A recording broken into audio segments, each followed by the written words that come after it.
Asia के पहले व्यक्ति जिनको नोबेल प्राइज़ मिला, डॉक्टर सीवी रमन, जो भारत से थे, उनके साथ काम करने वाली एक महिला शोधार्थी, रिसर्च स्कॉलर, जो बीएससी करने के बाद एक स्कॉलरशिप के तहत जिनको चुना जाता है आईआईएससी बेंगलोर में काम करने के लिए। वहाँ 3 साल तक डॉक्टर सीवी रमन के साथ काम करने के बाद वो अपने काम को पीएचडी के लिए सबमिट करा देती हैं, लेकिन उनको पीएचडी की डिग्री देने से मना कर दिया जाता है क्योंकि उनके पास एमएससी की डिग्री नहीं थी। उसके बाद वो वहाँ से इंग्लैंड चली जाती हैं और वेदर इंस्ट्रूमेंट के फील्ड में अपना काम शुरू कर देती हैं। उनका नाम था अन्ना मनी। अन्ना मनी का जन्म केरल के पीरामेडू में हुआ था। अन्ना मनी बहुत ही विजनरी साइंटिस्ट थी। वो उन साइंटिस्टों में से थी जिन्होंने अपने जीवन को विज्ञान के लिए पूरी तरह से समर्पित कर दिया। निजी जीवन में उन्होंने शादी नहीं करने का फैसला लिया और अपना पूरा समय विज्ञान को दिया।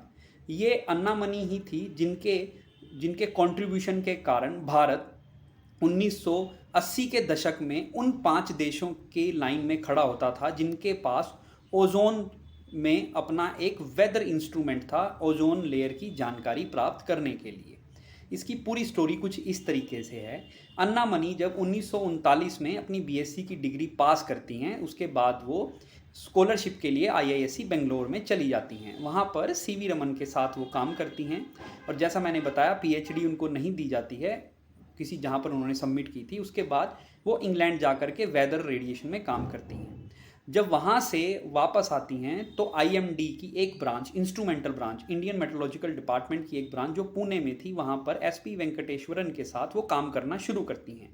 जब वो एसपी वेंकटेश्वरन के साथ काम करना शुरू करती हैं तो उनको एसपी वेंकटेश्वरन के एक ड्रीम के बारे में पता चलता है। ये 1948 की बात है। उनका ड्रीम ये था कि भारत जो है वो वेदर इंस्ट्रूमेंट की जो वेदर की जानकारी है उसको जुटाने के लिए इंस्ट्रूमेंट फॉरेन कंट्री से इंपोर्ट करता है। उनका वो नेशनलिस्ट थे, उनका मानना था कि हमें अपना इंस्ट्रूमेंट बनाना चाहिए। उसके बाद अन्ना मनी उनके सपने को साकार करने के लिए उनके साथ काम करना शुरू करती हैं। हालांकि उस समय ये बहुत ही ज़्यादा मुश्किल था क्योंकि उस समय इंस्ट्रूमेंटल में काम करने वाले लोग भारत में बहुत कम थे, लेकिन फाइनली वो इसमें सक्सेस प्राप्त कर लेती हैं।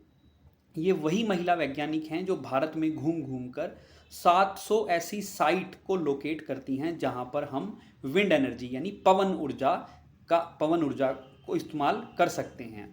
उसके बाद ये 3 किताबें लिखती हैं। एक है solar radiation over India, solar radiation over India, ये सारी हैंडबुक हैं, और सोलर रेडिएशन फॉर इंडिया, और एक इनकी जो रिसोर्स बुक मटेरियल है वो यही वाली कि विंड एनर्जी फॉर इंडिया।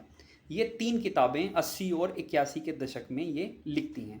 इसके अलावा ये बेंगलोर में एक अलग से लेबॉर्ट्री, एक्सपेरिमेंटल लेबॉर्ट्री की स्थापना करती हैं जहाँ पर वेदर से जुड़े एक्सपेरिमेंट्स की जो रिक्वायरमेंट है उनका पूरा करने के लिए वहाँ पर ये इंस्ट्रूमेंट बनाए जाते हैं। एक अच्छा खासा लंबा करियर और एक फीमेल होने के नाते उस समय के चैलेंजेस को पार करते हुए अन्ना मनी का योगदान अतुलनीय है और हम सबको ऐसे कुछ चुनिंदा वैज्ञानिक जिनका योगदान है उसके बारे में जानना चाहिए। और मेरा पूरा प्रयास है रिसर्च कॉम के इस प्लेटफॉर्म के ऊपर हम ऐसे कुछ वैज्ञानिकों की बात लगातार करते रहेंगे। धन्यवाद।